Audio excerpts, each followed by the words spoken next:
Hi, I am just filming the first part probably of this video while I'm making it. I have this little bookshelf thing that I made following Tony's tutorial, and I never really finished it because I wasn't quite sure what I wanted to do, and then I decided I was going to put some bits to make embellishments in there, and then I kind of put them in little packages and I was like, that isn't going to work, these aren't quite sturdy enough.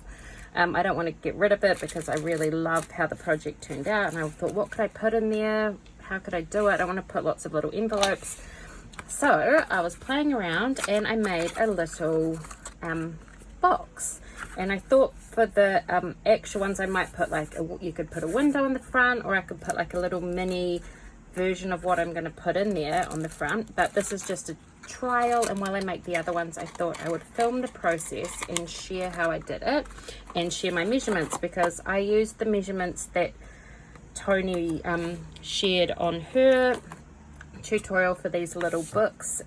So if someone wants to make something like this to put inside their little books, then they may want this. You could adjust it a little bit, but I just wanted it to have a little bit of wiggle room, and I wanted it to be a little bit shorter so I could maybe pop these or something on the front.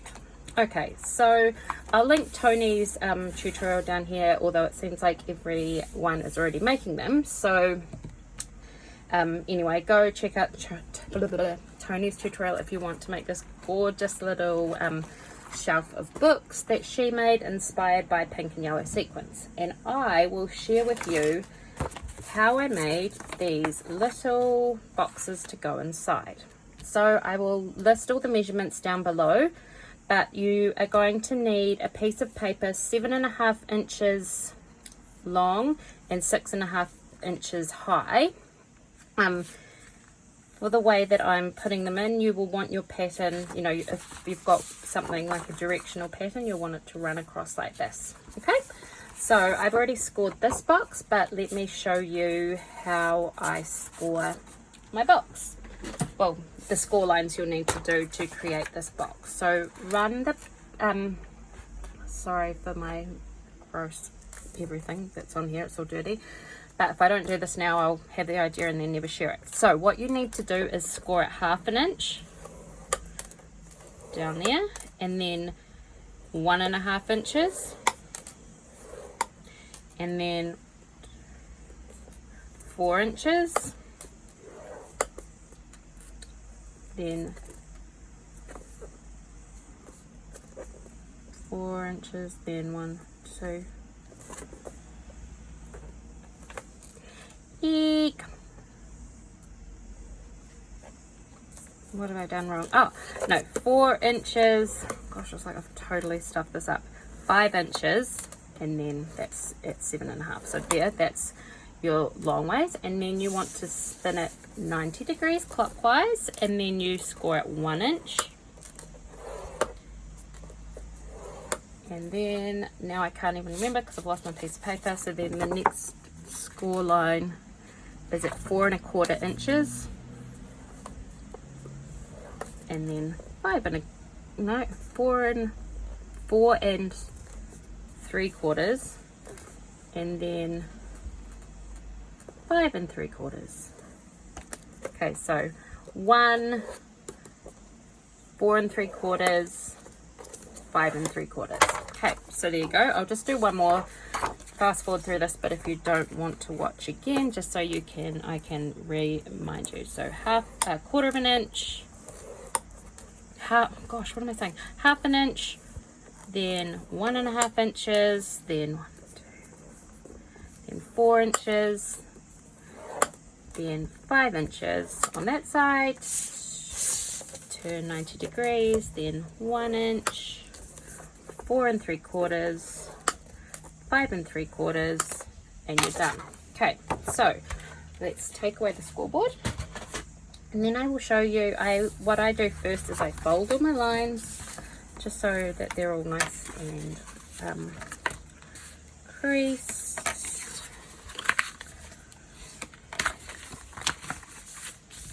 So there's all the that way ones, and then we'll just score these ones.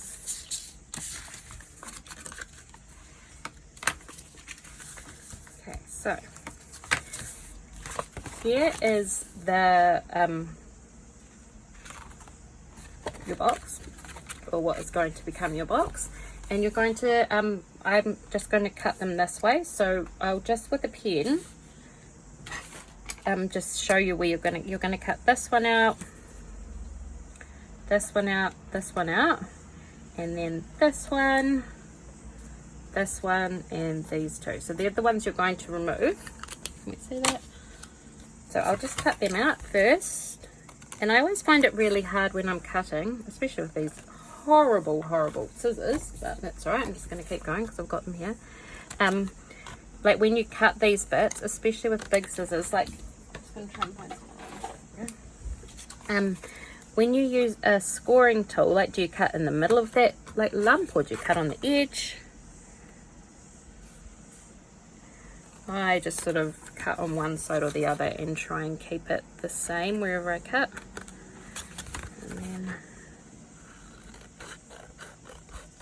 just hope for the best. Nothing I really make is like about being perfect, but I try my best. And then we'll cut that one off. So those are all the actual squares you're going to cut off, and then there's some other lines you're going to need to cut. So you're going to cut down here. Okay, so this is the way we cut it. So on this top bit, it's going to be the flap. So we cut down there and down there. And then I don't know what you call it when you just do that, and just sort of give it a wee angle in. And then a wee angle in on this way. And then a wee angle in on this top one. And then go around this way. And then when there's that little 1/2 inch flap, I just trim those corners off. Then you're going to turn around, and in this bottom one you're going to go up all of them just to that first line. And I keep these two big ones straight, but I just trim in these side, like the smaller ones, the 1 inch little bits, just trim them on an angle. So now when you look at it, it will look like this. So we've gone in, and these bits are still flat, and then so this is going to be your box. I always just take a little circle punch, and on this front flap I just like to do, I'm not doing it very evenly, you know, just like a little divot, like a wee finger bit there. And then there is your box template. This bit here is going to be the front of the box. So if you wanted to trim something out of here to put a window in there, you could totally do that there.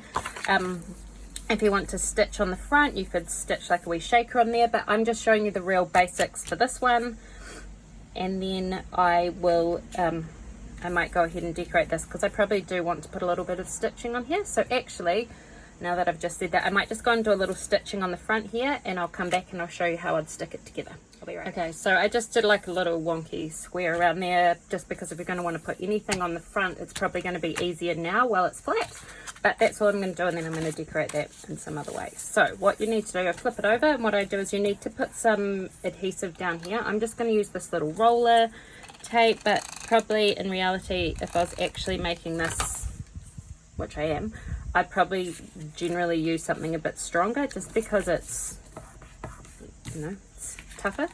And that was just my little thing. If you're going to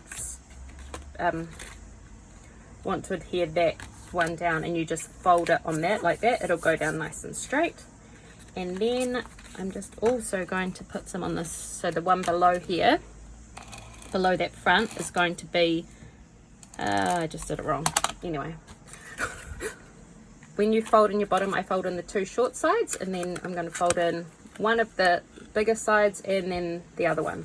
Generally I like the front flap to fold on the top, but it really doesn't matter. That's probably just me being silly.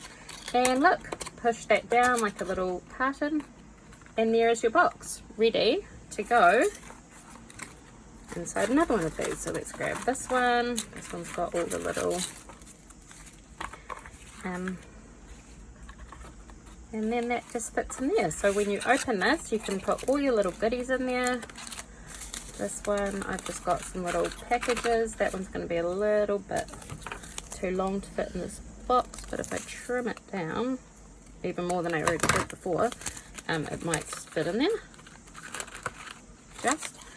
And then shut that.